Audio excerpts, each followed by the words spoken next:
കടന്നു വന്നിരിക്കുന്നവർക്കും അടുത്തും അകലെയുമായി ഞങ്ങളെ കാണുകയും കേൾക്കുകയും ചെയ്തുകൊണ്ടിരിക്കുന്ന എല്ലാ സഹോദരീ സഹോദരന്മാർക്കും കർത്താവായ യേശുക്രിസ്തുവിന്റെ നാമത്തിൽ ഞങ്ങളുടെ വന്ദനം അറിയിച്ചുകൊള്ളുന്നു. We bring greetings to those who have gathered here this morning and elsewhere, people who are watching us and who is partaking in this worship right now. We greet you in the name of our Lord and Savior Jesus Christ. ഇന്ന് ലോകം മുഴുവൻ അമ്മയെ പ്രകീർത്തിക്കുന്ന mothers day ആയി കൊണ്ടാടുമ്പോൾ ഇന്ന് നല്ല ഒരു മാതാവിനെ കുറിച്ചാണ് ഞാൻ സംസാരിക്കുവാൻ ദൈവവചനത്തിൽ നിന്ന് വാക്യം തിരഞ്ഞെടുത്തിരിക്കുന്നത്. Today, as the world celebrates honoring their mothers, and for today's meditation, I also want to pinpoint into that motherhood, and that's what I want to preach this morning. ഞങ്ങളെ കാണുകയും കേൾക്കുകയും ചെയ്യുന്ന എല്ലാ അമ്മമാർക്കും ഞങ്ങളുടെ ആശംസ ആദ്യമായി അറിയിച്ചുകൊള്ളട്ടെ. And we bring greetings and our appreciation for all the mothers who are listening to us, watching us right now. ലോകത്തിലെ ഏറ്റവും വലിയ റോളുകളിൽ ഒന്നാണ് അമ്മ എന്നുള്ളത്. The role of a mother is one of the greatest honored role in this earth. ഞാൻ ഇന്നലെ mothers ഡേക്ക് വേണ്ടി എഴുതിയപ്പോൾ ഞാൻ എഴുതി ഒരു വീടിന്റെ വെളിച്ചമാണ് അമ്മ. When I was writing about this Mother's Day, and I wrote this way, a mother is the light of a house. ഒരു ശരീരത്തിൽ അപ്പൻ തല പോലെയാണെങ്കിൽ അമ്മ ഹൃദയമായിട്ടിരിക്കുന്നു. When the father is the head of the house, mother is the heart and the heartbeat of that home. അമ്മ മക്കളെ സ്നേഹിക്കുന്നതിന് യാതൊരു തടസ്സവും വകവെക്കാതെ അവരെ കരുതുവാനും അവർക്ക് വേണ്ടി അവരെ സ്നേഹിക്കുവാനും അവരോട് ദയ കാണിക്കുവാനും എപ്പോഴും മുൻപന്തിയിലാണ്. And the mother is the one who is always in the forefront in order to show compassion and love without any hesitation to their children. അമ്മയുടെ ആരോഗ്യം നോക്കാതെ മക്കൾക്ക് വേണ്ടി സമയം എത്രയാണെന്ന് നോക്കാതെ എല്ലായ്പ്പോഴും വളരെ കാര്യമായി വീക്ഷിക്കുകയും കാണുകയും ശ്രമിക്കുകയും ചെയ്യുന്ന ഒരു വ്യക്തിത്വമാണ് അമ്മ. A personality of a mother is likewise, they don't care about themselves, about their health or their situation. No matter what, they always care for others, they always provide for others. ആയതുകൊണ്ട് ഒരു അമ്മയോട് തന്റെ കുഞ്ഞുങ്ങൾ എപ്പോഴും നന്ദിയുള്ളവരായിരിക്കും. And so that every children should be grateful and thankful to their mothers. അവരുടെ സന്തോഷമായിരിക്കണം. Their mothers should be their joy always in their lives. അതുമാത്രമല്ല അമ്മയുടെ പ്രശംസാ കിരീടമായിരിക്കണം മക്കൾ. And the children should be the crown to a mother. അപ്പോൾ ഇത് നമ്മൾ എല്ലാവരും അറിയുന്ന സത്യമാണെങ്കിലും വേദപുസ്തകത്തിൽ അമ്മയുടെ റോളിനെ കുറിച്ച് വളരെ മികച്ചതായിട്ടാണ് പറയുന്നത്. Even though we know all those things, but the Bible says much more honorable way about a mother. ഞാൻ ആധാരമായി വായിക്കുന്നത് കൊലോസ്യർക്ക് എഴുതിയ ലേഖനം 3-ാം അധ്യായത്തിന്റെ 20-ാമത്തെ വാക്യമാണ്. മക്കളെ, നിങ്ങളുടെ അമ്മയപ്പന്മാരെ സകലത്തിലും അനുസരിപ്പീൻ, ഇത് കർത്താവിന്റെ ശിഷ്യന്മാരിൽ കണ്ടാൽ പ്രസാദകരമല്ലോ. And if you know, in accordance to today's meditation, I want to read from Colossians chapter 3 verse 20. It says, you children must always obey your parents, for this is what pleases the Lord. എവിടെയെല്ലാം ഇംഗ്ലീഷിൽ parents എന്ന് പറഞ്ഞിരിക്കുന്നിടത്ത് translate ചെയ്തിരിക്കുമ്പോൾ മലയാള ഭാഷയിൽ അത് അമ്മയാണ് ആദ്യം വരുന്നത്, പിന്നാണ് അപ്പൻ വരുന്നത്. മാതാപിതാക്കളെ അമ്മയെയും അപ്പനെയും അനുസരിക്കുക എന്ന വിധത്തിലാണ് പറഞ്ഞിരിക്കുന്നത്. Wherever the translation in English which says parents, in the other translation like Malayalam it says mother is the first one, then comes the father, then rest of the people. That's the order which is Bible portrays it. ഇവിടെ നാം വായിച്ച വേദഭാഗത്തിൽ പറഞ്ഞിരിക്കുന്നത് അമ്മയെയും അപ്പനെയും സകലത്തിലും അനുസരിക്കണം. And in here what as we read, it says that you have to obey your mother, your father, and in everything you have to obey them. അപ്പോൾ അത് എന്തെങ്കിലും വിട്ടുകളയാൻ പറഞ്ഞിട്ടില്ല. സകലത്തിലും നീ അനുസരിക്കുകയാണെങ്കിൽ അത് ദൈവത്തിന് നിന്നിൽ പ്രസാദമാണ്. And it doesn't say that you have to discard certain things and you can only obey certain things, but it says in everything you have to obey them, and that is pleasing to the Lord. സ്വാഭാവികമായി അപ്പനോടുള്ള ഭയത്തിൽ അപ്പൻ പറയുന്നതൊക്കെ നാം അനുസരിക്കാറുണ്ട്. Usually because of the fear to the father, when the father claims to say something, we will definitely obey that. അമ്മ ലാളിക്കുകയും സ്നേഹിക്കുകയും ഒക്കെ ചെയ്യുമ്പോൾ എപ്പോഴെങ്കിലും ഉപേക്ഷ വിചാരിക്കുകയാണെങ്കിൽ അമ്മയുടെ കാര്യങ്ങളാണ് നാം ഉപേക്ഷയായി വിചാരിക്കുന്നത്. Usually what we neglect is what the mom says or the mother says, because we don't give much botheration to that. എന്നാൽ ഈ വാക്യം പറയുന്നത് അമ്മയെയും കാര്യമായി പരിഗണിച്ചാൽ മാത്രമേ ദൈവത്തിന്റെ പ്രസാദം നിന്റെ ജീവിതത്തിൽ ഉണ്ടാകൂ. But here the word of God says that you have to definitely honor and obey your mother as well as your father. എഫെസ്യ ലേഖനം 6-ാം അധ്യായത്തിന്റെ 3-ാം വാക്യം 2 മുതൽ കുഞ്ഞുങ്ങളോട് ഉപദേശം കൊടുക്കുന്നതായ സമയത്തും അവിടെയും അമ്മയെയും അപ്പനെയും ബഹുമാനിക്കുവാൻ പറഞ്ഞിരിക്കുന്നു. In Ephesians, when it is been given the order to the children how to obey that, it also says that you have to obey your both the parents like mother and father. കൊലോസ്യ ലേഖനത്തിൽ അമ്മയെ അനുസരിക്കുമ്പോൾ അത് ദൈവത്തിന് പ്രസാദമാണെങ്കിൽ, അത് ദൈവമായിട്ടുള്ള ബന്ധത്തിൽ നീ clear ആണെങ്കിൽ, നിന്റെ അനുഗ്രഹം നിന്നിലാണ് നിക്ഷിപ്തമായിരിക്കുന്നത്. അമ്മയെയും അപ്പനെയും ബഹുമാനിക്കുമ്പോൾ നിനക്ക് 2 സംഗതി ഉണ്ടാകുമെന്നാണ് ദൈവം പറഞ്ഞിരിക്കുന്നത്. In Colossians, when it says that you have to obey your parents like your mother and your father, all your blessings are invested into you. When you do that, as the word of God says, then only there are 2 things will happen to your life. നിനക്ക് നന്മയുണ്ടാകുമെന്ന് പറഞ്ഞിരിക്കുന്നു. First, you will have goodness in your life. അത് മാത്രമല്ല, നീ ദീർഘായുസ്സോടുകൂടെ ഇരിക്കും. Another thing is that you have long years to live. ഏത് മനുഷ്യർക്ക് ഈ 3 കാര്യമാണ് വേണ്ടത്. And all the men in the world are definitely looking for, desiring for നമുക്ക് these things. നന്മയുണ്ടാകണം, അതാണ് നമ്മുടെ ആഗ്രഹം. കർത്താവേ, നന്മ കൊണ്ട് എന്നെ അനുഗ്രഹിക്കണമേ. നന്മ എന്നുള്ളതിനകത്തെല്ലാം ഉൾപ്പെട്ടിട്ടുണ്ട്. And we always desire and pray to God that God please bless us. We need blessings and everything is inclusive in that. എല്ലാ മനുഷ്യനെയും എല്ലാം ഉണ്ടെങ്കിലും ഒരു ദിവസം കൊണ്ട് അല്ലെങ്കിൽ ചുരുങ്ങിയ കാലം കൊണ്ട് മരിച്ചു പോയാൽ ആ ഉണ്ടാക്കിയത് കൊണ്ട് വലിയ ഗുണമൊന്നുമില്ല. If a man has everything in his life and every blessings, but if he dies faster than expected, then what is the point of he earned everything? അപ്പോൾ ഇവിടെ അപ്പോസ്തലൻ പറഞ്ഞിരിക്കുകയാണ്, നിന്റെ ജീവിതത്തിൽ ദൈവം നിനക്ക് ഒരു വാഗ്ദാനം തന്നിരിക്കുകയാണ്. നിനക്ക് ദീർഘായുസ്സും ഉണ്ടാകും, നന്മയും ഉണ്ടാകും, ദൈവസന്നിധാനത്തിൽ അത് പ്രസാദവുമാകും. And here the apostle says that you will have a goodness and blessings in your life. Likewise, you will have long years to live. Then you have to obey these commands of God. എങ്ങനെയാണ് അമ്മയെ അനുസരിക്കുന്നു ബഹുമാനിക്കുന്നു എന്ന് മനസ്സിലാക്കുന്നതിന് അമ്മയുടെ ഉപദേശം നിരസിക്കരുത് എന്നാണ് പറഞ്ഞിരിക്കുന്നത്. And how to obey a mother, and the Bible says that you should not reject the advices of your mother. അപ്പോൾ അമ്മയോട് ഏതെങ്കിലും കാര്യം ചെയ്യല്ല, അമ്മയുടെ ഉപദേശം ശ്രദ്ധിച്ചു കേൾക്കണമെന്ന് ഉടനീളം സദൃശവാക്യത്തിൽ പറഞ്ഞിട്ടുണ്ട്. It is not that you're just doing something for your mother, but it says in Proverbs you have to take every single advice of your mother. ഈ സദൃശവാക്യത്തിൽ മിക്കതും ശലോമോൻ എഴുതിയതാണെങ്കിലും അതിന്റെ അവസാനത്തെ അധ്യായം എഴുതിയത് ഒരു അമ്മയുടെ ഉപദേശമാണ്. And even though Solomon wrote the entire Proverbs, but the last chapter of Proverbs is written as an advice of a mother. അപ്പോൾ അത് ആ ഉപദേശത്തിൽ നിങ്ങൾ നോക്കിയാൽ ഒരു മനുഷ്യന് വേണ്ടുന്ന മിക്ക കാര്യങ്ങളും അതിൽ ഉൾപ്പെട്ടിട്ടുണ്ട്. And if you look into that chapter, you can see that every advice is to live in this world for a man, it has been included there. അത് ഒരു രാജാവിനോടാണ് ഉള്ള ഉപദേശമാണ്. അപ്പൊ അമ്മയ്ക്ക് രാജാവിനെ വരെ ഉപദേശിക്കാമെന്ന് അർത്ഥം. And it was an advice to a king, and we can understand that even a mother has the right to advise a king too. പറഞ്ഞു തുടങ്ങുന്നത് തന്നെ ലെമുവേൽ രാജാവിന്റെ വചനങ്ങൾ അവന്റെ അമ്മ അവന് ഉപദേശിച്ചു കൊടുത്ത അരുളപ്പാട്. And it starts saying that it was the words which his mother has advised to Lemuel. അപ്പോൾ അതിന്റെ അടുത്ത വാക്യം നോക്കിക്കേ, മകനെ എന്ത്, ഞാൻ പ്രസവിച്ച മകനെ എന്ത്, എന്റെ നേർച്ചകളുടെ മകനെ എന്ത് എന്ന് പറഞ്ഞാ തുടങ്ങുന്നത്. And it says that son, what is it, what are the offerings I did to you, and what is that all about? നീ പരസ്ത്രീകളുടെ പുറകെ പോയി നിന്റെ ജീവിതം നീ നശിപ്പിക്കരുതെന്നാണ് ആദ്യം പറയുന്നത്. The first thing it says that you should not go after other women, and you should not spoil your life. നീ വീഞ്ഞു കുടിച്ച് മത്തനായി നീ ചെയ്യേണ്ട ഉത്തരവാദിത്തം മാറിപ്പോകും, അതുകൊണ്ട് നീ വീഞ്ഞു കുടിക്കരുതെന്നാ And the second advice is that you should not drink wine so that you may become a drunkard. അത് മാത്രമല്ല, ഊമന് വേണ്ടി കഴിവില്ലാത്തവർക്ക് വേണ്ടി നീതി നീ ചെയ്യുവാൻ അത് സംസാരിക്കണം, നിന്റെ വായ് തുറക്കണം എന്ന് പറഞ്ഞാ തുടങ്ങുന്നത്. And it says again that you have to speak up for the poor and the helpless so that they will get justice. എന്നിട്ട് വീണ്ടും പറയുകയാണ്, നിന്റെ ജീവിതം നന്നാകണമെങ്കിൽ വളരെ വെർച്വസ് ആയി വളരെ കഴിവുള്ള ദൈവ സ്വഭാവമുള്ള ഒരു പെൺകുട്ടിയെ വിവാഹം കഴിക്കണം. And it says that in order for your life to become great, you have to marry a woman who is virtuous and capable. ആ ഭാര്യ എങ്ങനെയായിരിക്കണം, എന്താണ് അവളിൽ നിന്ന് പ്രതീക്ഷിക്കേണ്ടതെന്നാണ് താഴോട്ട് പറഞ്ഞിരിക്കുന്നത്. And the rest of the chapter says that how that woman should be and what you should expect of that woman. അപ്പോൾ ഇത്രയും ശ്രേഷ്ഠമായ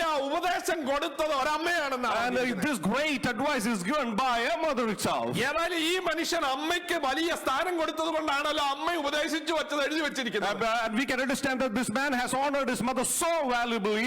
That's why he put everything into the Bible itself. ഈ വ്യക്തി ആരാണെന്ന് നമുക്കറിയത്തില്ലെങ്കിൽ പോലും ഒരു കാര്യം മനസ്സിലാകും, അവൻ അമ്മയെ അനുസരിക്കുകയും അമ്മയെ ബഹുമാനിക്കുകയും അമ്മയുടെ ഉപദേശം സ്വീകരിക്കുകയും ചെയ്തു. Even though we don't know who the author of this chapter is, but we understand from one thing is that he honored his mother so well.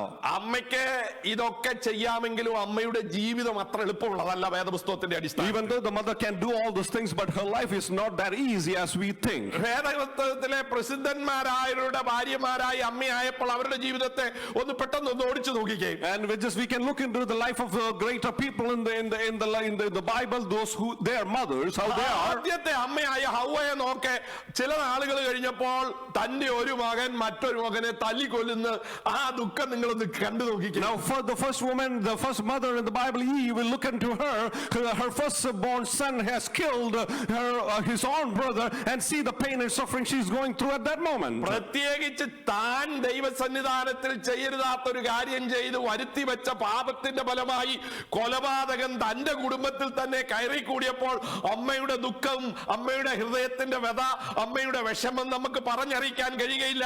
അവൾ ജീവനുള്ള കാലത്തോളം ആ അമ്മയ്ക്ക് ദുഃഖം പേറി നടക്കേണ്ടി വന്നു. And we can understand that because of her own mistake, the sin has come into this earth, and because of the consequences of the sin, and now she is suffering the pain of there is a murderer in her own home, and she can never ever forget that in her entire life. രണ്ടാമത് ഞാൻ ഒരു അമ്മയെ ഓർപ്പിക്കാൻ പോകുന്നത് റിബേക്കയാണ്. ഇളയ മകനെ വളരെയധികം സ്നേഹിച്ചു. അവൻ അനുഗ്രഹം പ്രാപിക്കണമെന്ന് വിചാരിച്ച് ഏതെങ്കിലും ശാപം അവന്റെ മേൽ വന്നാൽ അത് ഏറ്റെടുക്കുവാൻ മനസ്സോടായ ഈ അമ്മയ്ക്ക് എന്നേക്കുമായി അവൾ ജീവനോടുകൂടെ ഇരിക്കുന്ന കാലത്തോളം ഈ ഇളയ മകനെ, സ്നേഹമുള്ള മകനെ നഷ്ടപ്പെടുത്തി. And the second mother I want to point out is about Rebecca, and she had the greatest love for her second son, but unfortunately because of the things which happened around, she lost her second son forever. ഒന്നാമത്തെ അമ്മയ്ക്ക് മകനെ നഷ്ടപ്പെട്ടെങ്കിൽ, മരിച്ചു പോയെങ്കിൽ, രണ്ടാമത്തെ അമ്മയ്ക്ക് മകൻ വളരെ ദൂരെ പാർക്കുക, ഒരു ഇമോഷണലായി അത് ദൂരെ പാർക്കുന്നുണ്ട്. ഇന്നത്തെ പോലെ ഫേസ്ബുക്ക് ഇല്ല, ഫോണില്ല, കാണാൻ പറ്റുകയില്ല, ലെറ്റർ അയക്കാൻ പറ്റുകയില്ല.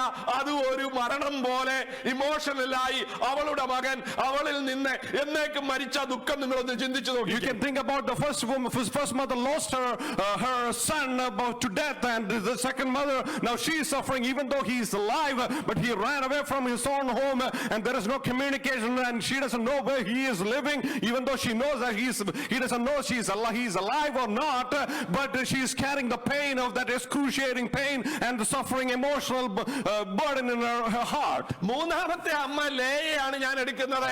ആ ലേക്കുണ്ടായ മക്കൾ എല്ലാം കൊള്ളരുതാത്തന്മാരായി മഹാമോശമായി ജീവിക്കുന്നത് അവളുടെ കണ്ണിലും സഹോദരനോടുള്ള ഇടപാടിലും. അതുമാത്രമല്ല, അവൾക്ക് ഉണ്ടായ ഏക പെൺകുട്ടിയായ ദീനയെ അവള് കന്യകമാരെ കാണാൻ പോയപ്പോൾ ഒരു അയൽവക്കക്കാരൻ അവളെ ബലാത്സംഗവും ചെയ്തു. And we can see the third mother is Leah.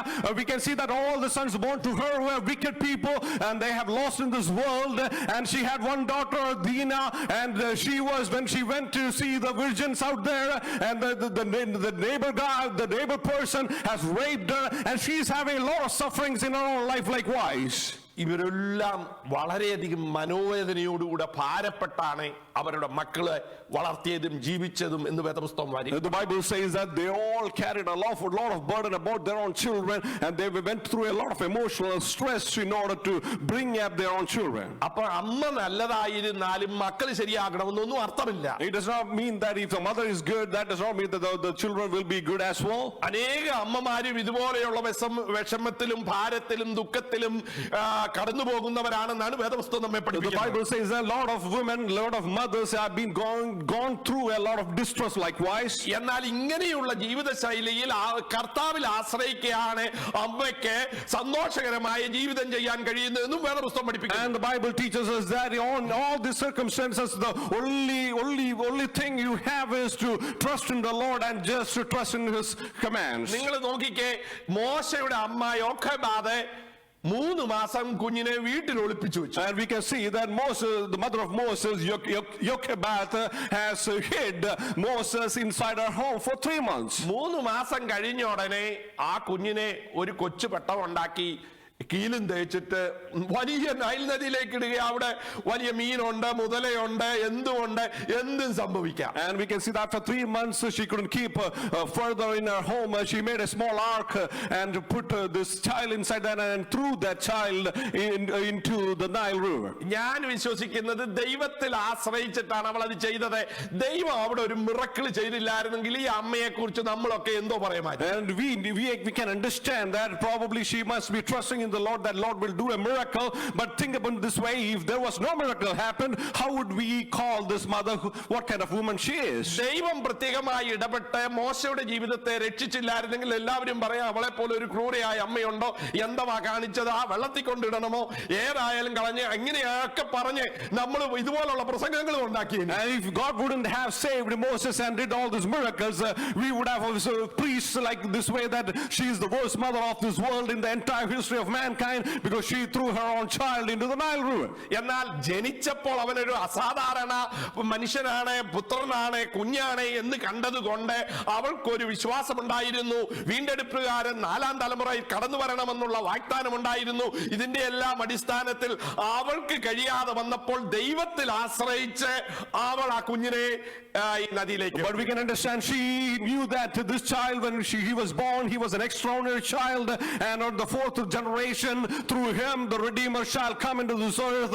And she knew that God is going to do something, but she couldn't help herself, but she trusted in the Lord and she did the right thing. അപ്പൊ അമ്മയ്ക്ക് കുഞ്ഞിനെ വിട്ടുകളയുന്നത് ബുദ്ധിമുട്ടാണെങ്കിലും ദൈവത്തോടൊപ്പം ദൈവത്തിൽ ആശ്രയിച്ച് ദൈവിക വാഗ്ദാനങ്ങളിൽ പിടിച്ച് നിനക്ക് കഴിയുന്നിടത്തോളം ചെയ്തിട്ട് നിനക്ക് കഴിയാത്തതിനെ ദൈവത്തിന്റെ പക്കലേക്ക് ഏൽപ്പിച്ചാൽ ദൈവമായ കർത്താവ് മോശയ്ക്ക് ചെയ്തതുപോലെ നിന്റെ വിശ്വാസത്തെയും നീ ദൈവത്തിൽ ആശ്രയിക്കുന്നതിന്റെ ഫലമായി ദൈവത്തിന് അത്ഭുതം തന്നെ ചെയ്യുവാൻ കഴിയുമെന്ന് ഞാൻ വിശ്വസിക്കുക. And what I believe is that this lady, she couldn't abandon her own child, but she knew that whatever possible things she could do, she did that exactly.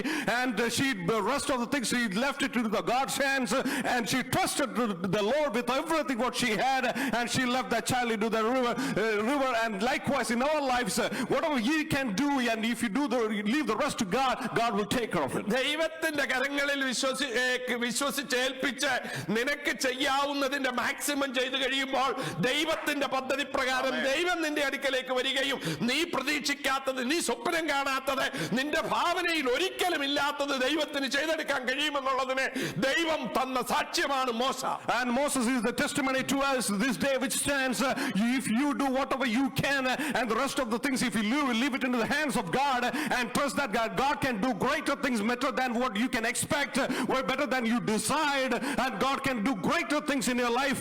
And this is exactly what it says in the Bible. എന്തോ ചെയ്യണമെന്നറിയാതെ ഒരു cross റോഡിൽ നീ വരുമ്പോൾ, നിന്റെ കഴിവുകൾ അസ്തമിക്കുമ്പോൾ നിനക്ക് ചെയ്യാൻ പറ്റുന്നത് നിന്റെ ഈ റോൾ വളരെ ബുദ്ധിമുട്ടുള്ളതാകൊണ്ടും അത് അത്ര എളുപ്പമായി ചെയ്തെടുക്കാൻ കഴിയാത്തത് കൊണ്ടും ആശ്രയിക്കേണ്ടവനിൽ ആശ്രയിച്ച് അവനിൽ ഫലമേൽപ്പിച്ചാൽ നീ നിശ്ചയമായും വിജയം കണ്ടെത്തുമെന്നാണ് ഈ കഥ, ഈ സംഭവം നമ്മെ പഠിപ്പിക്കുന്നത്. And this story tells us, this story teaches us one thing, that when in our life, when we come to crossroads of life, you don't know, you are not able to make up what you want to do, you are not able to distinguish between what is right and wrong, and you are standing right there helplessly. You trust in the Lord and leave it in the hands of God, and everything He shall make it on the right thing in the right time. രണ്ടാമത്തെ അമ്മയെ ഞാൻ കാണിക്കാൻ പോകുന്നത് പുതിയ നിയമത്തിലെ സലോമിയാണ്. അവർക്ക് 2 മക്കളുണ്ട്. അവർ യേശുവിന്റെ കൂടെ നടന്നിട്ട് പോലും യേശു അവർക്കൊരു ഇരട്ടപ്പേരിട്ടത് ഇവർ ഇടിമക്കളെന്നാണ്. And the second mother I want to point out is, her name is Salome. She is from the New Testament. She had 2 children. Even though they walked along with Jesus, Jesus called him a nickname, saying that they are the sons of wrestling, thunder. അപ്പോൾ ഇടിമക്കൾ എന്ന് പറഞ്ഞാൽ അവർ വഴക്ക് കൂടും, അവർ ശല്യം ഉണ്ടാക്കും, അവർ കോപിക്കുന്നവരാണ്, എന്തുവേതും ചെയ്യുവാൻ മടിയില്ലാത്തവരാണ്. What that means is that they are just like wicked people. They will just go fight over, argue with everything and anything. They make fights, and that kind of nature they always had. ഒരു പ്രാവശ്യം ശമരിയയിൽ കൂടെ യേശു തമ്പുരാൻ രണ്ടാമത് കടന്നുപോയ സമയത്ത് ആദ്യം സ്വീകരിച്ചതുപോലെ സ്വീകരിക്കാഞ്ഞപ്പോൾ അവർക്ക് പെട്ടെന്ന് ദേഷ്യം വന്നു. അവർ പറയാണ്, ഏലിയാവ് തീയിറക്കിയത് പോലെ ഉമ്മാരെ എല്ലാം തീയിറക്കി അങ്ങ് നശിപ്പിച്ചാൽ എന്താ. One time when they were traveling through Samaria, and the things didn't happen the way they expected it to be, and now they are claiming that why don't like Elijah send fire from the heaven and destroy the whole thing. Why don't God do that? Send a fire and destroy these people. ഈ യോഹന്നാനെ നിങ്ങൾ നോക്കിക്കേ, മഹാപുരോഹിതനുമായി പരിചയമുള്ളവനായതുകൊണ്ട് അവൻ പത്രോസിനെയും കൂട്ടിക്കൊണ്ട് അകത്ത് പോയി എന്ന് പറഞ്ഞപ്പോൾ അവന് സ്വാധീനമുണ്ട്, റിസ്ക് എടുക്കുന്നവനായിരുന്നു, ചലഞ്ച് എടുക്കുന്നവനായിരുന്നു. ഇവൻ മുക്കുവനാണെന്നൊന്നും വിചാരിക്കാതെ കിട്ടാവുന്നതിൽ വെച്ച് ഏറ്റവും കൂട്ടുകെട്ട് കെട്ടിയ ഒരു സാമർത്ഥ്യമുള്ളവനായിരുന്നു. And there were smart people. When John, who had some acquaintance with the high priest, when he went along with Peter inside, he said that he has influence over these people, and they made all this kind of arrangements so in that manner. അപ്പോൾ ഇങ്ങനെ ഒതുക്കുവാൻ ബുദ്ധിമുട്ടുള്ള യേശുവിന്റെ കൂടെ നടന്നിട്ട് പോലും ഇതാണ് സ്വഭാവമെങ്കിൽ ഇവന്മാര് വീട്ടിൽ എന്തായിരിക്കും? അതുകൊണ്ടാണ് അമ്മ ഒരു ദിവസം വിളിച്ചോണ്ട് വരികയാണ്, 2 പ്രായമുള്ള മക്കളെ വിളിച്ചുകൊണ്ട് വരികയാ യേശുവിന്റെ അടുക്കലേക്ക്. Now nobody could manage these guys, even though they're walking along with Jesus. They couldn't handle them properly. Now the mother is calling this adult sons back home and to Jesus. ഇന്നത്തെ പല അമ്മയ്ക്കും അപ്പനും കൂടെ കൂടി പോലും 10-12 വയസ്സായ പിള്ളേരെ സമയത്ത് കൂട്ടിക്കൊണ്ട് വരാൻ, യേശുവിന്റെ അടുക്കൽ കൊണ്ടുവരാൻ, സൺഡേ സ്കൂളിൽ കൊണ്ടുവരാൻ, സഭായത്തിൽ കൊണ്ടുവരുവാൻ പറ്റത്തില്ലെന്നൂടെ നമ്മൾ ഈ സമയത്ത് ഓർക്കുന്നതല്ല. It is better to remember ourselves that even though we cannot even manage our own 12-year-old or teen kids to come to the church or to the Sunday school on time, we can't force them, we can't do anything about that. ഇതാ എന്തോ ഒരു ബുദ്ധിമുട്ടുള്ള 12 പേര് ഒന്നിച്ച് നടക്കുമ്പോൾ ആയിരക്കണക്കിന് ജനങ്ങൾ കൂടെ നടക്കുന്നുണ്ട്. ഒരമ്മ ഈ 2 അഡൽട്ടായ കുഞ്ഞുങ്ങളെ ഇടത്തും വലത്തും വിളിച്ചോണ്ടാ എനിക്ക് നിങ്ങൾക്ക് വേണ്ടി ഒരു കാര്യം പറയണമെന്ന് പറഞ്ഞ് യേശുവിന്റെ അടുക്കലേക്ക് കൊണ്ടുവന്നാൽ അത് അംഗീകരിക്കാൻ ആ അമ്മയ്ക്ക് അത്രമാത്രം സ്വാധീനം ഉണ്ടായിരുന്നു. It is such a difficult thing to handle 2 adult men in the midst of a bigger gathering who are gathered around Jesus, and we can understand that how that could that possible that she can get hold of these both and telling them that I want to take you to Jesus. We can understand that she had that much influence on these children. ഈ യാക്കോബിനും യോഹന്നാനും അമ്മയ്ക്കും ചെറിയ ആഗ്രഹമൊന്നുമല്ല, കർത്താവേ ഞങ്ങൾക്ക് $1000 തരണമേ, അല്ലെ ഒരു ദിവസത്തെ ആഹാരം തരണമേ, ഇങ്ങനെയുള്ള ചെറിയ ആഗ്രഹമൊന്നുമല്ല. ഏത് മനുഷ്യനും അസൂയ തോന്നുന്ന, എല്ലാവർക്കും ഇവരോട് വെറുപ്പ് തോന്നുന്ന ഒരു വലിയ കാര്യം ചോദിക്കാനാ യേശുവിന്റെ അടുക്കലേക്ക് ഇവരെ കൂട്ടിക്കൊണ്ട് വരുന്നത്. Now it is not a small desire they have. It is not that they need some money or some food or something like that, but they are going to ask something which make the other people jealous, the other people hate them. Such a great thing they are going to request to Jesus. ഏറ്റവും വലിപ്പം വിഷമമുള്ളതാണെന്ന് യേശു പോലും സമ്മതിച്ച കാര്യം അവർ ചോദിക്കാൻ വരുന്നത്. What they're going to ask is that even though Jesus himself said that, what they're asking is something which is hard. അപ്പോൾ ബാക്കിയുള്ളവർക്ക് എത്ര അസൂയ തോന്നും. ഇതാണ് ചോദിക്കാൻ പോകുന്നതെന്ന് അറിഞ്ഞിട്ടും ഇവരെ കൂട്ടിക്കൊണ്ട് വരത്തക്ക സ്വാധീനമുള്ള അമ്മ ഒരു കാര്യം ചെയ്തു.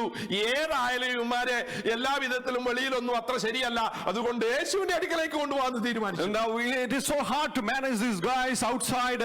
Now she had so much influence on them, and she said, okay, they are not going to be well outside in the society, rather I would take them to Jesus. Let's see how it happens.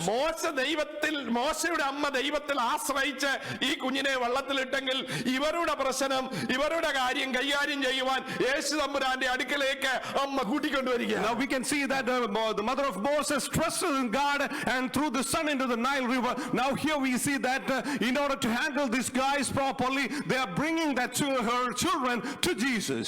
മത്തായിയുടെ സുവിശേഷം 20-ാം അധ്യായത്തിൽ പറയുന്നത്, യേശു ചോദിച്ചു, ഞാൻ കുടിക്കുവാൻ പോകുന്ന പാനപാത്രം നിങ്ങൾക്ക് കുടിക്കാമോ എന്ന് ചോദിച്ചപ്പോൾ ഞങ്ങളൊന്ന് ആലോചിക്കട്ടെ, അത് ബുദ്ധിമുട്ടാണ്, അത് വേണ്ട, വേറെ എന്തെങ്കിലും പറയാനല്ല അവര് പറയുന്നത്. And now when in Matthew chapter 20, when Jesus Christ asked them that will you drink from the same cup what I'm going to drink, now they are not saying that, oh let's see, we will think about it, but we know what the answer they're giving there.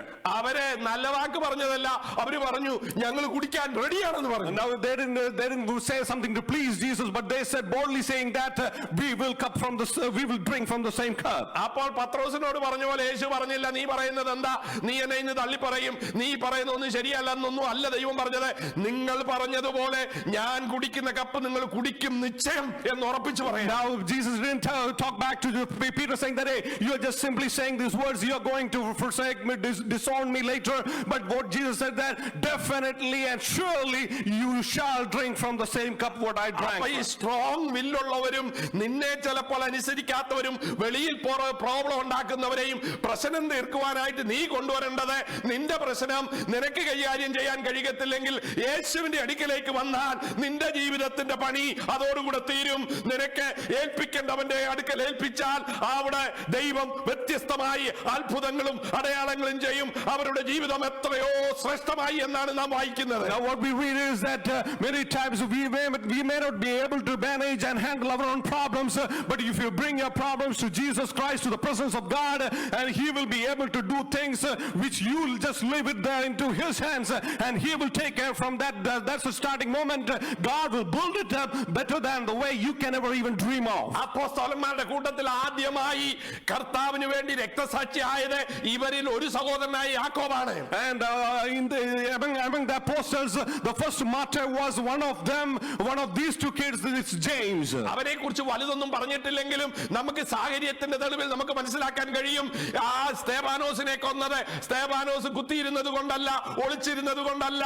ആ അധികാരികളെയും യഹൂദന്മാരുടെ സകല കള്ളത്തരവും പാരമ്പര്യവും അവർ ചെയ്യുന്ന അനീതിയും അക്രമത്തിനെതിരെ ശക്തിയുക്തം പ്രസംഗിച്ചത് കൊണ്ട് അവനെ കല്ലെറിഞ്ഞു വന്നെങ്കിൽ അതുപോലെ തന്നെ വീറും വാശിയും ഉണ്ടായി യേശുവിന്റെ നാമത്തെ ഉയർത്തുവാൻ പിന്നീട് കടന്നു വന്ന ഭക്തിയായിരിക്കും യാക്കോബ്. അതുകൊണ്ട് അവനെ ഇല്ലാതാക്കിയാൽ ഈ മാർഗത്തെ തൊലയ്ക്കാമെന്ന് വിചാരിച്ചിട്ട് ഓരോന്നിനെ പിടിക്കുമ്പോൾ ആദ്യം പിടിച്ച കൂട്ടത്തിൽ പെട്ടവനാണ് യാക്കോബ്.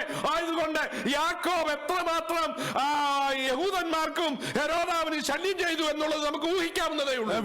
We can just simply imagine when Stephen was stoned to death. It is not that he was hiding somewhere, he was running away, but he was a man who boldly stood up against the wickedness of the people. He pointed about all the wickedness the Pharisees and the Jews were doing, and he was open about it, and they couldn't stand Stephen, and they killed Stephen. And the second thing was James was there, and they wanted to kill one by one, and they got hold of the other apostles, and James was the first one to be stoned to death. അവർക്ക് ശല്യമായതിനെ, അവർക്ക് വിരോധമായി നിൽക്കുന്നവരെ അവർ കൊല്ലാൻ തുടങ്ങിയപ്പോൾ ഈ യാക്കോബ് വളരെ ശക്തിയോട് കർത്താവിന് വേണ്ടി സാക്ഷ്യം വഹിച്ചത് കൊണ്ടായിരിക്കാം അവനെ ആദ്യം കൊന്നു നശിപ്പിച്ചത്. We can think that maybe James stood against all these people opposing their iniquities and the wickedness, and he stood for Jesus. Probably that is the reason James was killed first among all these apostles. വേദപുസ്തകത്തിൽ ഇല്ലെങ്കിലും പാരമ്പര്യം പറയുന്നത് യോഹന്നാൻ വളരെ കർത്താവിന് വേണ്ടി പ്രവർത്തിച്ചത് കൊണ്ട് രാജാവിന് സഹിക്കാൻ വയ്യാഞ്ഞിട്ട് അവനെ തിളച്ച എണ്ണയിലിട്ടു.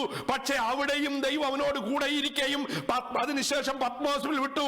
അവിടെയും അവൻ മരിക്കാതെ അവൻ മടങ്ങി വന്ന് വെളിപ്പാട് എഴുതി നമുക്ക് തരുവാൻ തക്കവണ്ണം ദൈവത്താൽ ഉപയോഗിക്കപ്പെട്ട ഒരു മകനായി തീർന്നു എന്ന് പറയുമ്പോൾ ഈ മാതാവിനെ എല്ലാ കാലത്തും കർത്താവിന്റെ പക്കൽ കൊണ്ടുവന്നത് കൊണ്ട്, കർത്താവിനെ ഏൽപ്പിച്ചത് കൊണ്ട് അവൾക്ക് അതൊരു സന്തോഷമായിരുന്നു, അവളുടെ അഭിമാനമായിരുന്നു, അവളുടെ പ്രശംസയായിരുന്നു, അവളുടെ ജീവിതത്തിന്റെ ഒരു സെൽഫ് പ്രൈഡ് തന്നെയായിരുന്നു. And we can see that John, even though the Bible doesn't say that, but the tradition says this way, that John was put into the burning oil. He was about to be fried in that, but God saved him out of it. And we can see that all the way through Revelation, God enabled him to write the Revelation. He was being sent out to the Patmos, and we can see that this mother would have been so much honored by these things which happened through the children's lives, how much they stood for Christ, and how much boldly they were courageous they were for the kingdom of God. ഈ മോശയുടെ അമ്മയും ഈ യാക്കോബിന്റെയും യോഹന്നാന്റെ അമ്മയും അവരുടെ മാത്രം അമ്മയായിരിക്കായിരുന്നു. And the mother of Moses and the mother of John and James, they were like only their mother. കർത്താവായ യേശുക്രിസ്തു മരിച്ചു പോയപ്പോൾ കർത്താവ് പറഞ്ഞു, യോഹന്നാനെ ഇതെന്റെ അമ്മയായിരുന്നു, പക്ഷേ ഈ അമ്മയെ നിന്റെ അമ്മയായി വരുത്തുന്നു. കർത്താവ് മറിയെ യോഹന്നാന്റെ അമ്മയാക്കി കൊടുത്തത് ഒരു ചരിത്രം പറയുന്നുണ്ട്. And there is a history says that when Jesus was about to die on the cross, he said, looking at Mary, he said, "This John, this is Mary, my mother, and now from now onwards she will be your mother too." And we can see that she has been parted ways to the other John as well. എന്നാൽ പേര് പറയാത്ത ഒരു അമ്മയെ കുറിച്ച് പൗലോസ് പറയുകയാണ്, അവൾ രൂപസിന്റെ മാത്രം അമ്മയല്ല, എനിക്കും അമ്മയായിരിക്കുന്ന അവളെ വന്ദനം ചെല്ലാൻ. And there is another woman whose name is been not named here, but it says that she is not only mother of Rufus, and she is my mother too. Please greet her too. അതെ, റോമാലേഖനം 16:13 പറയുന്നത്, കർത്താവിൽ പ്രസിദ്ധനായ രൂപസിനെയും എനിക്ക് അമ്മയായ അവന്റെ അമ്മയെയും വന്ദനം ചെയ്യുവീൻ. It's in Romans, it says that the man who is honored by God and who is Rufus, Rufus, his mother, and not only his mother, she is my mother too. Please greet her too. അവിടെ ആ role നോക്കെ, അവന്റെ അമ്മയെയും എനിക്ക് അമ്മയായ അവന്റെ അമ്മയെ വന്ദനം ചെല്ലുവീൻ. And now it says that greet her mother, his mother, who is also my mother, and greet her. ഈ സ്ത്രീയെ വലിയ കുലീനയൊന്നും അല്ല, നമുക്കറിയാം. വയലിൽ നിന്ന് കടന്നു വന്ന ശിമോൻ അവർക്ക് പിടിച്ച ഒരു അടിമയായിരിക്കാം, ചിലപ്പോൾ മറ്റു രാജ്യത്തിലെ കളർ വ്യത്യാസമുള്ളവനായിരിക്കാം. അങ്ങനെയുള്ള ആളുടെ ഭാര്യയാണ് ഇത്രയും മഹാമനുഷ്യന്റെ അമ്മയായി തീർന്നത്. Now we can see that this woman who is not named here, she may be not from a very honorable family, because she was coming out of the fields, and maybe she is a slave. ശിമോന്റെ ഭാര്യ. The Simon's wife was, this lady was coming out from the fields, and probably she might be a slave. She might be from a very downgraded family estate. അപ്പോൾ ശിമോനും ഈ അമ്മയ്ക്കും കൂടെ ഉണ്ടായതാണ് രൂപസും അലക്സാണ്ടറും. അവരുടെ അമ്മ ഈ പൗലോസിന്റെ അമ്മയായി മാറി. Now to Simon and to this woman, there were two sons born, that is Rufus and Alexander. Now Paul, the greater apostle, is claiming that their mother is my mother too. അപ്പൊ എന്റെ point ഇത്രയേ ഉള്ളൂ, സ്വന്തം മക്കളുടെ അമ്മയായിരിക്കുന്നത് പോലെ തന്നെ മറ്റുള്ളവരുടെയും അമ്മയാകാൻ ക്രിസ്തുവിൽ വരുന്നവർക്ക് കഴിയണം. What I mean to say is that when you come to Christ, you are not only a mother to your own children, but you should be able to be a mother to others as well. പൗലോസ് പറയാണ്, അവന്റെ അമ്മയും എനിക്ക് അമ്മയായി തീർന്ന അവന്റെ അമ്മ. And Paul says that his mother, and she became my mother, greet her.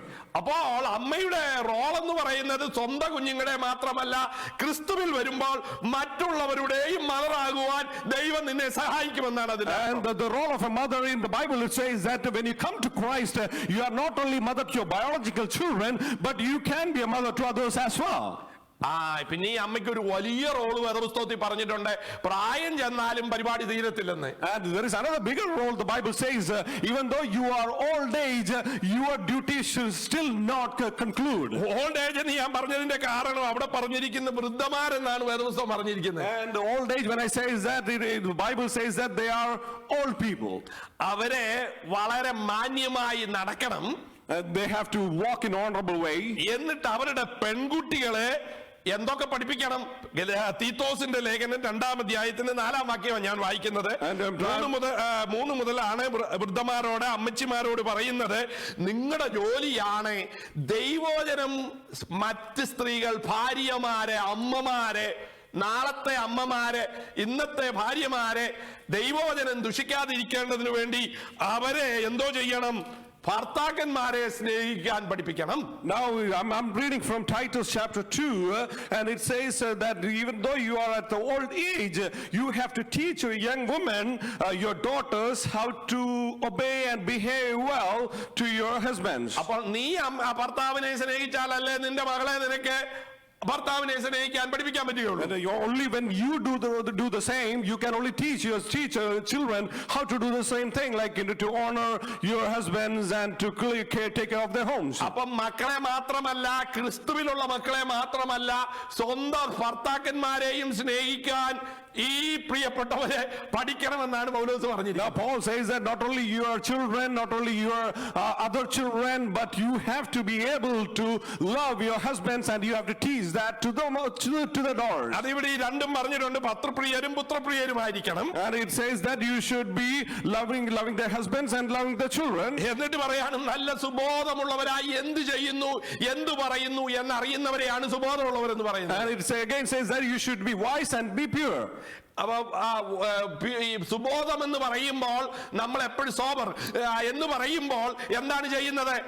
നമ്മൾ ഒരാൾക്ക് അവന് സുബോധമില്ലെന്ന് പറഞ്ഞാൽ മാനസിക രോഗി എന്നാണ് ഉദ്ദേശിക്കുന്നത്. Yeah, it says, even though my translation said be wisely, but it is more adaptable is to be sober, which means that if you are not sober enough, you are mentally ill. അപ്പൊ ഒരു ഭാര്യ, ഒരു അമ്മ എന്തായിരിക്കണം? വളരെ sober ആയിരിക്കണം, സുബോധമുണ്ടായിരിക്കണം, പറയുന്നതും ചെയ്യുന്നതും കാര്യങ്ങളെ കുറിച്ച് നല്ല ബോധത്തോട് ചിന്തിച്ച് പരിജ്ഞാനത്തോട് ഇടപെടുന്നവളായിരിക്കണം. Now a mother should be, a woman should be of sober mind, of a right mind.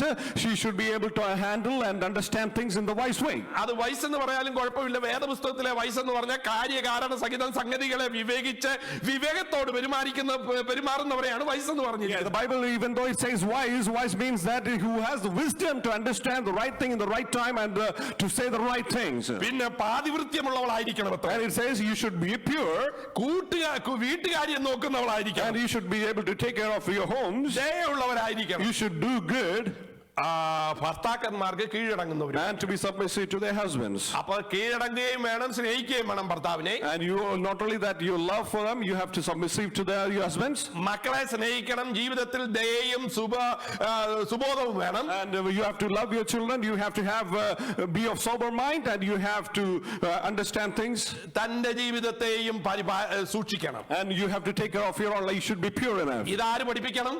You know who should teach this? അമ്മമാര് പഠിപ്പിക്കണം. The mothers should teach their daughters. അപ്പൊ അമ്മയ്ക്ക് വലിയൊരു റോളാണ്. Now we can see that this is a huge role for a mother now. അപ്പോൾ ഈ നല്ല role കണ്ടിട്ട് ദൈവത്തിന് പോലും അസൂയ തോന്നിയിട്ട് ദൈവം ഈ റോൾ ഏറ്റെടുക്കുന്നതായിട്ടാണ് വേദപുസ്തകം പഠിപ്പിക്കുന്നത്. Now even seeing all these great roles of a mother in this earth, when God saw this, even God has been jealous about that, and now God is taking care of half of it. അതുകൊണ്ടല്ലയോ കർത്താവ് പറയുന്നത്, യെരൂശലേമേ യെരൂശലേമേ എനിക്ക് നിന്നെ ചേർക്കുവാൻ പലവട്ടം മനസ്സായിരുന്നു. ആരെ പോലെ?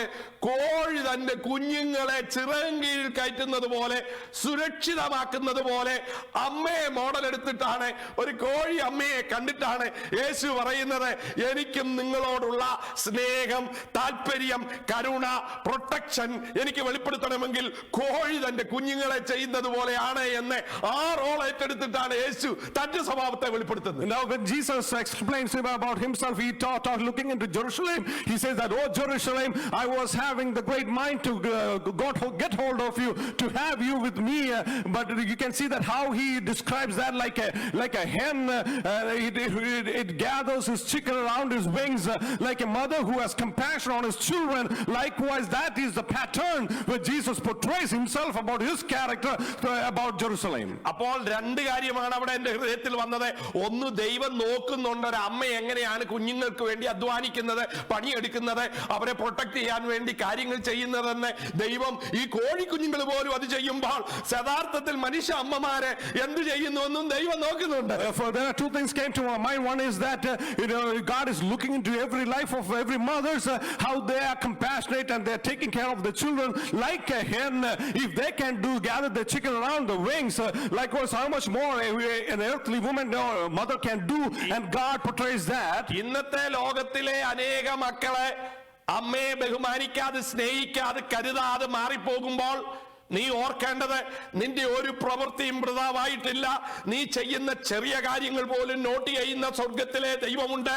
അതുകൊണ്ട് അതുപോലും ഉദാഹരണമായിട്ട് എടുത്തിട്ട് ദൈവത്തിന്റെ സ്വഭാവത്തിന്റെ ഭാഗമായി വെളിപ്പെടുത്തുവാൻ ആഗ്രഹിച്ചെങ്കിൽ നീ പറയേണ്ട ആവശ്യമില്ല, അയ്യോ ഈ കുഞ്ഞുങ്ങൾ എന്നെ അനുസരിക്കുന്നില്ല, അവരെന്നെ ബഹുമാനിക്കുന്നില്ല, അവരെന്താണ് ഇങ്ങനെ, ഞാൻ 10 മാസം ചുമന്നല്ലോ, ഇവരെന്താ ഇങ്ങനെ ചെയ്യുന്നത് എന്നൊക്കെ പറഞ്ഞ് ജീവിക്കുവാന് വ്യാകുലപ്പെടുവാൻ നിന്റെ ജീവിതം നശിപ്പിക്കേണ്ട ആവശ്യമില്ലെന്നാണ് ഞാൻ പറയുന്നതിന്റെ. What I'm trying to say is here, in today's world we can see that many of the children abandon their parents.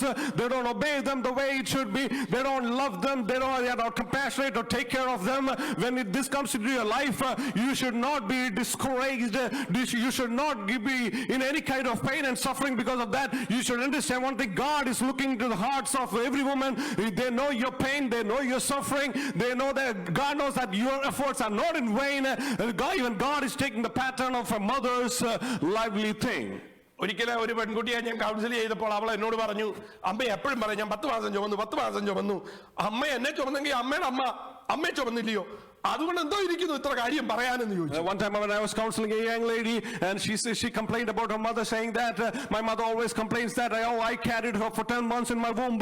I carried her for 10 months in womb, and this young woman is saying that if she carried me for 10 months, she should understand that her mother carried her for 10 months too. അതിനൊരു വിലയില്ലെന്നാണ് അവൾ പറഞ്ഞത്. And now she is saying that there's no merit, there's no value at all. ഇന്ന് അതൊക്കെ പോയിട്ട് എത്രയോ അമ്മമാരെ വഴിയിലേക്ക് പറഞ്ഞു വിടുകയും അവരുടെ സ്വത്ത് സഹകരിക്കുകയും പട്ടിണി പാവങ്ങളായി റോഡുകളിൽ കിടക്കുന്നതും മറ്റുള്ളവരെടുത്തോണ്ട് പോകുന്നതും നാം കണ്ടുകൊണ്ടിരിക്കുന്നത് ആ കാലമാണല്ലോ.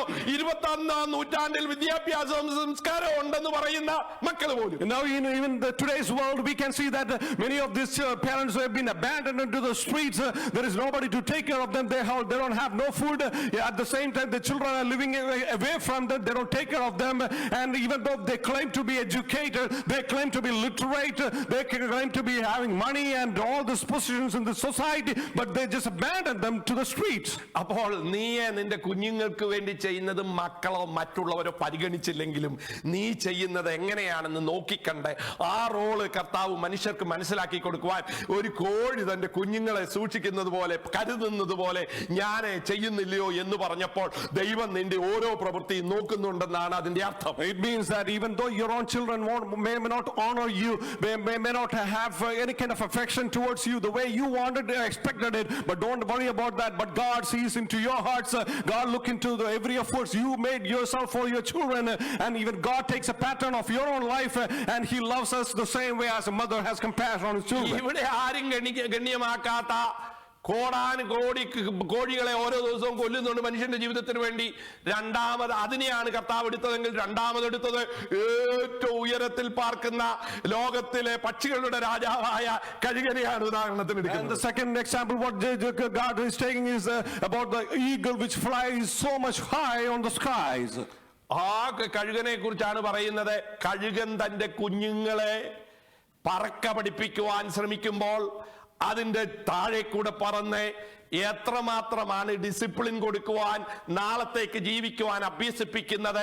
അത് താഴെ വീണ് തകർന്നു പോകാതിരിക്കാനുള്ള തന്റെ കരുതലുകൾ ഒക്കെ കാണിച്ചുകൊണ്ടാണ് പറയുന്നത് ആ അമ്മ കഴുകൻ ചെയ്യുന്നത് പോലെ എനിക്കും നിങ്ങളെ ചെയ്യുവാൻ ആഗ്രഹമുണ്ട് എന്ന് ആവർത്തന പുസ്തകത്തിൽ കർത്താവ് പറഞ്ഞിരിക്കുകയാണ്. And God says again in the word of God, it says that like an eagle, how it teaches his young eaglets to fly, it will throw it from the high above the mountain, and it flies. The mother eagle will fly or below that eaglet and hold it. Likewise, I have also many things to teach you the same way, and the same way I took care for you. അപ്പൊ താഴെ കിടക്കുന്ന കോഴിയുടെ standard ഉള്ള അമ്മമാരെയും ദൈവം നോക്കുന്നുണ്ട്. ഏറ്റവും ഉന്നതമായ കഴുകനെ പോലെ ഉയരങ്ങളിലായിരിക്കുന്ന അമ്മമാര് ചെയ്യുന്നത് നോക്കുന്നുള്ളപ്പോൾ A to Z വരെ സകല അമ്മമാരെയും കർത്താവ് നോക്കിയിട്ടാണ് പറയുന്നത് എനിക്കും ആ സ്വഭാവമുണ്ട്. അവരിൽ കണ്ട ശ്രേഷ്ഠത മഹിമ ഞാൻ എന്റെ സ്വഭാവമായി എടുക്കുന്നു എന്ന് മാത്രമല്ല ഇസ്രായേൽ മക്കളെ നിങ്ങളോട് പറവാൻ എനിക്കതിനൊരു ലജ്ജയുമില്ല എന്നല്ലേ കർത്താവ് തന്റെ വചനത്തിൽ എഴുതി വച്ചിരിക്കുമ്പോൾ വെളിപ്പെടുത്തുന്ന സത്യം. And the truth which has been revealed unto us is that our God is concerned about the hen in the earth, not only the earthly hen but the eagle which flies so high. God is concerned about both of that. Likewise, He is concerned about every single mothers in this world, and Jesus says that I take the pattern of their love, I take the pattern of their compassion, and I express the same way to the other people, and you becomes a model to me. യെശയ്യാ പ്രവചനത്തിലെ ഒരു പടിയുടെ പോയിട്ട് പറയാണ് അതിന്റെ 66:13 അമ്മയെ ആശ്വസിപ്പിക്കുന്നത് പോലെ ഞാൻ നിങ്ങളെ ആശ്വസിപ്പിക്കും. And much beyond all those things, in Isaiah chapter 66:13 it says that like a mother comforts, I do comfort you. അപ്പോൾ നിന്റെ പ്രശ്നത്തിന്റെ നടുവിൽ, ഭാരത്തിന്റെ നടുവിൽ, ബുദ്ധിമുട്ടിന്റെ നടുവിൽ നീ കുഞ്ഞുങ്ങളെ എടുത്ത് ആശ്വസിപ്പിക്കുകയും അവർക്ക് ഭാവിയെ കുറിച്ച് ഉറപ്പ് കൊടുക്കുകയും ധൈര്യപ്പെടുത്തുകയും നിന്റെ സമയം ചെലവഴിക്കുന്നു നിന്റെ ആരോഗ്യം നോക്കാതെ ചെയ്യുന്നത് കാണുന്ന ഒരു കർത്താവ് ജീവിക്കുന്നു. And there is a God who still liveth, who looks into the pain and sufferings, you without concerning about your own health, without concerning about your situations, how you comfort your own children. There is a God who is still alive, and He comforts you like a mother comforts his children. സമയം പോകുന്നതുകൊണ്ട് ഞാൻ വേഗത്തിൽ എന്റെ point പറഞ്ഞു നിർത്തട്ടെ. Let me just go fast forward. അത് കഴിഞ്ഞിട്ട് ദൈവം പറയാണ് ഒരമ്മ കുഞ്ഞിനെ മറക്കുമോ?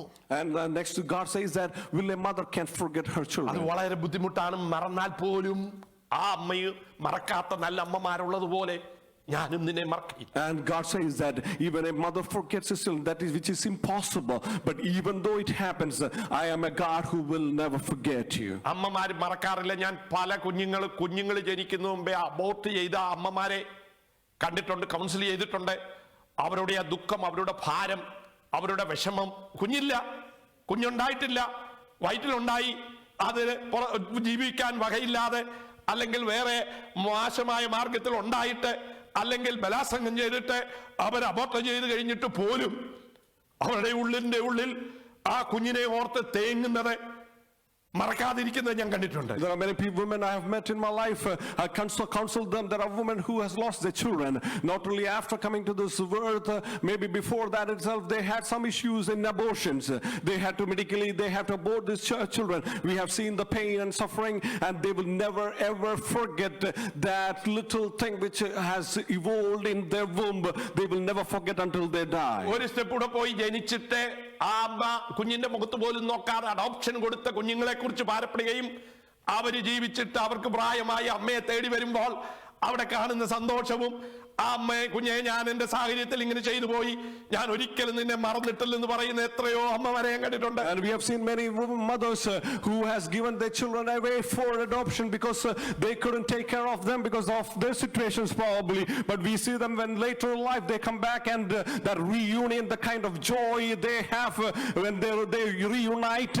And I've seen that they always claim that I have never forgotten you, not even for a moment. അതുകൊണ്ട് കോഴിയെ പോലെ കുഞ്ഞുങ്ങളെ നീ പ്രൊട്ടക്ട് ചെയ്യുന്നതും, കഴുകനെ പോലെ കുഞ്ഞുങ്ങൾക്ക് നാളത്തേക്കുള്ള ജീവിതത്തിന് വേണ്ടി അഭ്യസിപ്പിക്കുന്നതും, ആ കുഞ്ഞിനെ ആശ്വസിപ്പിക്കുന്നതും, അതിനെ മറക്കാതെ അതിനു വേണ്ടി ജാഗരിക്കുകയും പ്രാർത്ഥിക്കുകയും ചെയ്യാവുന്നതൊക്കെയും ചെയ്യുന്നത് വൃഥാവാകുന്നില്ല. ദൈവം നോട്ട് ചെയ്തിട്ട് ആ ഓരോ സ്വഭാവങ്ങളും എടുത്തു പറയുമ്പോൾ, മദർഹുഡ്, മാതൃത്വത്തിന് വേണ്ടി ദൈവം നിന്നെ ആക്കി വെച്ചിരിക്കുമ്പോൾ, നിങ്ങൾ അമ്മയായിരിക്കുന്ന നിങ്ങൾക്ക് തീർച്ചയായും സന്തോഷിക്കാം. കഷ്ടതയില്ലാഞ്ഞിട്ടല്ല, ബുദ്ധിമുട്ടില്ലാഞ്ഞിട്ടല്ല, റോള് എളുപ്പമായിട്ടല്ല. പിന്നെയോ നിന്നെ നോട്ട് ചെയ്യുന്ന ഒരു ദൈവമുണ്ട്, എല്ലാത്തിനും പ്രതിഫലം നൽകുന്ന ഒരു ദൈവം, നിന്നെ സഹായിക്കുമെന്നുള്ളതിന് നീതിയുള്ള കർത്താവ്, വിശ്വസ്തനായ കർത്താവ് നമുക്ക് ഉറപ്പ് നൽകിയാണ്. And the faithful God is giving us hope again, like a chicken, like a hen protects his chicken, like an eagle teaches his children to fly high, like a mother comforts his children, like a mother who can never forget his children. Likewise, our God is up there who is looking forward to you every moment, and whatever situations you are. But the honorable motherhood which God has appointed to you, just take that into valuable thing, because God honors every mother's, and this is such a respectful and the very honorable position what God has appointed to you. അതും കൂടെ ഒരു point കൂടെ പറഞ്ഞ് നിർത്തിക്കളയാം. Let me stop here. Hosea പ്രവചനം 13-ാം അധ്യായത്തിൽ കുഞ്ഞുങ്ങൾ നഷ്ടപ്പെട്ട കരടിക്ക് തുല്യമായ അമ്മയെന്ന് പറഞ്ഞിരിക്കുക. And in Hosea chapter 13 it says that like a bear who lost his own children. അപ്പോൾ കുഞ്ഞുങ്ങൾ നഷ്ടപ്പെട്ടാൽ എന്തുവേതും കരടി ചെയ്യും. ആരോടും അറ്റാക്ക് ചെയ്യും, സിംഹത്തോട് അറ്റാക്ക് ചെയ്യും, കരടിയോട് അറ്റാക്ക് ചെയ്യും. ഏത് മൃഗമാണെന്ന് നോക്കാറില്ല. അതിന്റെ കുഞ്ഞിനു വേണ്ടി അത് കാണിക്കുന്ന ആ വൈരാഗ്യം, ആ വിഷമം, ആ പരാക്രമം, അതും നിന്റെ ഹൃദയം ഭാരപ്പെടുന്നത് നിന്റെ കുറ്റമല്ലാതെ നഷ്ടപ്പെട്ടു പോയതിനെ ഓർത്ത്, നീ എല്ലാം ചെയ്തിട്ടും നീ ഇഷ്ടപ്പെടാത്ത രീതിയിൽ അത് നശിച്ചു പോയിട്ടും അതിനെ ഓർക്കുന്ന, ഭാരപ്പെടുന്ന, ബലകൊള്ളുന്ന, വിഷമിക്കുന്ന, എന്തെങ്കിലും പറഞ്ഞു പോയത് ദൈവം അറിയുന്നുണ്ട്. അതുകൊണ്ടാണ് പറയുന്നത്, കുഞ്ഞുങ്ങൾ നഷ്ടപ്പെട്ട കരടിയെ പോലെ ഉള്ളതും ഞാൻ അറിയുന്നു. A bear, when it loses its children, it will attack anybody in order to protect, in order to retain it back. It will go to any measures, extra measures beyond to attack or to take revenge on the people who attack that children. Likewise, when you have lost something in your life, likewise the way you earn, your heart beats for that children. Even God does the same thing, and God understands that pain of your suffering. സദൃശവാക്യത്തിൽ പറഞ്ഞിരിക്കുന്ന നല്ല ഭാര്യ, നല്ല അമ്മയായപ്പോൾ അവളെ അവിടെ ഭർത്താവ് പുകഴ്ത്തുന്നത് പോലെ തന്നെ അവിടെ പുത്രന്മാരും പുത്രിമാരും എഴുന്നേറ്റ് പുകഴ്ത്തുന്നു എന്ന് പറഞ്ഞാണ് നിർത്തുന്നത്. And in Proverbs it ends this way, that likewise the husband honors her husband, praises his wife.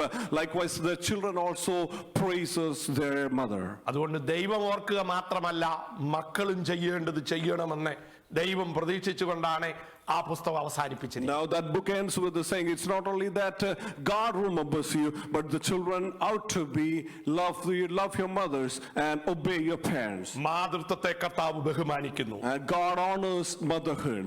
അതിനകത്തുള്ള ത്യാഗങ്ങളും ബുദ്ധിമുട്ടുകളും സന്തോഷങ്ങളും പരാജയങ്ങളും ദൈവം കണ്ടിട്ട് അതൊരു പാഠമായിട്ട് എടുത്തിട്ട് ദൈവ സ്വഭാവത്തെ വെളിപ്പെടുത്തുവാൻ അവൻ ഉപയോഗിക്കും. And God uses the character, the sacrifices of a mother, the love and compassion of a mother to his own character. He compares it to his own character. He adapts that love and shows it to the people. ആയതുകൊണ്ട് അമ്മമാരുടെ ഉത്തരവാദിത്തം ചെയ്തെടുക്കുന്നത് കണ്ടിട്ടാണല്ലോ കർത്താവ് എടുത്തത്. അതുകൊണ്ട് ഉപാധിയില്ലാതെ അമ്മമാര് തങ്ങളുടെ ഉത്തരവാദിത്വം ചെയ്തെടുക്കണമെന്ന് ദൈവം പ്രതീക്ഷിക്കുന്നു. And God expects that a mother should be duly do her duties, her responsibilities without any kind of excuses and just complete it. ദൈവത്തിൽ ആശ്രയിച്ച് നിനക്ക് മോശയുടെ അമ്മ ചെയ്തതുപോലെ നിനക്ക് കൈമലർത്തേണ്ട സമയത്ത് ദൈവത്തിൽ ആശ്രയിച്ച് കാത്തിരിക്കുക. At times when you can't do things like Moses' mother did, if you can't do it, just open up your hands and trust in God. നിന്റെ വലിയ ആഗ്രഹങ്ങൾ യാഥാർത്ഥ്യത്തിൽ കൊണ്ടുവരാൻ അവരെ ക്രിസ്തുവിലേക്ക് കൂട്ടിക്കൊണ്ടുവരിക. And in order to bring your greater desires to be reality, bring them to Jesus Christ. മറ്റു പ്രിയപ്പെട്ടവർക്കും മക്കളാകുവാൻ രൂപസിന്റെ അമ്മ ചെയ്തതുപോലെ ക്രിസ്തുവിൽ അമ്മമാരായി മാറട്ടെ. Become a woman of Christ, mothers in Christ, so that you can become mothers to other children as well. അതുകൊണ്ട് കുടുംബത്തിലെ വെളിച്ചമായി മാറട്ടെ. ഒരു ശരീരത്തിൽ ഹൃദയമായിരിക്കുന്നത് പോലെ ഭവനത്തിൽ ഒരു ഹൃദയമായി മാറട്ടെ. Likewise, you become a heartbeat, a heart of the home. You also become a light to the home as well. അതിന് ദൈവം നമ്മൾ അമ്മമാരെ എല്ലാം പ്രാപ്തരാക്കട്ടെ. അമ്മമാരാകാൻ ആഗ്രഹിക്കുന്നവരെ ശക്തീകരിക്കട്ടെ. ആ ലക്ഷ്യം കർത്താവ് എല്ലാ സഹോദരിമാർക്കും കൊടുക്കട്ടെ എന്ന് പ്രാർത്ഥിച്ചുകൊണ്ട് നിങ്ങൾക്ക് നന്ദി പറഞ്ഞുകൊണ്ട് ഞാൻ എൻ്റെ വാക്കുകൾ ചുരുക്കുന്നു. May God enable you to become a mother the way God desires you to be. The people who are still expecting to be into the motherhood, may God enable them and God bless them abundantly in this coming days. And I pray that God give you the grace to complete your duties as a mother would do in her life. നമുക്ക് പ്രാർത്ഥിക്കാൻ. ലോകത്തിൽ കഷ്ടപ്പെടുന്നവർക്ക് വേണ്ടിയും അമ്മമാർക്ക് വേണ്ടിയും അമ്മമാരാകാൻ പോകുന്നവർക്ക് വേണ്ടി, അമ്മമാരാകുവാൻ ആഗ്രഹിക്കുന്നവർക്ക് വേണ്ടിയും, കൊറോണ വൈറസിന്റെ ഭാരത്താൽ ഭാരപ്പെടുന്ന എല്ലാവരെയും ഓർത്ത് നമുക്ക് പ്രാർത്ഥിക്കാം. ദൈവം നമ്മെ അനുഗ്രഹത്തോട് വിടേണ്ടതിന് പ്രാർത്ഥിക്കാം. ഇപ്പോൾ ആശിഷെ പ്രാർത്ഥിക്കുന്നതായിരിക്കും. Oh dear Heavenly Father, we just want to thank you for this beautiful time you have given us to come into your presence, Father God. As we heard from your word, Father God, God honors mothers, Father God, as they sacrifice and being compassionate in their lives, Father God. We pray that all the mothers in this earth, let them be blessed in Christ, Father God. Hallelujah. Let them complete their duties as it should be done, Father God. We pray for all the mothers, Father God. We pray for people who are still expecting to be mothers, Father God. Lord, we pray that you grant their desires in this coming days, Master. I pray that, Lord, you bless each one of them. Give them everything what they need to complete their duties in the right manner, Father God. I pray for the people around the globe who is going through the sufferings right now, Father God, because of the coronavirus, Father God. I pray for the nations, Father God. I pray that let them humble themselves in your presence these days, Father God, and look into God who is the provider and the caretaker of everything, Father God. Hallelujah. I pray that people who go through suffering and loss this moment, Father God, Lord, comfort each one of them, Master, Lord. Hallelujah. Provide for the people who still don't have nothing in their lives, Master, Lord. Lord, we pray for all our dear and near ones, Father God, who has been listening to us this message, Father God. I pray that let that edifies their hearts, Father God. I pray that let every word encourages their heart, Father God. Let them live a Christ-filled life these days, Master, Lord. Hallelujah. When we lose our hope, when we are helpless in our situation, Father God, help us to trust in you, Father God, completely in you alone, Master. Lord, we bless your holy name. I pray for Pastor as well, Father God. Now into him these coming days, Master, Lord. We pray for all those who are gathered here this morning, Father God. Bless each one of them. Bless the people who are in their homes, in the workplaces, who are listening to us. Lord, I pray that the people who are yet to listen to this message, Father God, bless them as well, Master, Lord. Thank you, Jesus. We pray for our nation, Father God. Give them the wisdom to run this country, run this nation the right manner, which is worthy for you, Father God. Thank you, Jesus.